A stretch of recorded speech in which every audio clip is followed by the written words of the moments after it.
ইরশাদ করেন, যে ব্যক্তি সকাল বেলা 3 বার তেলাওয়াত করবে আউযু বিল্লাহিস সামিউল আলিম মিনাশ শাইতানির রাজিম, এরপরে সূরা হাশরের শেষ 3টি আয়াত তেলাওয়াত করবে, রব্বুল আলামিন ওই ব্যক্তির জন্য 70,000 ফেরেশতা নিয়োগ দিবেন যারা সারা দিন ওই লোকের জন্য মাগফিরাতের দোয়া করবে।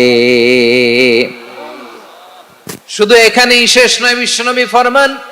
ওয়া ইন মাতা ফি যালিকাল ইয়াউমি মাতা শাহীদান, ওই দিন যদি ওই ব্যক্তিটা ইন্তেকাল করে সে শহীদ হয়ে কিয়ামতের দিন আল্লাহর সামনে দাঁড়াবে। সকালবেলা যদি পড়েন 3 বার আউযু বিল্লাহিস সামিউল আলিম মিনাশ শাইতানির রাজিম 3 বার পড়ে সূরা হাশরের শেষ 3 আয়াত যদি তেলাওয়াত করেন,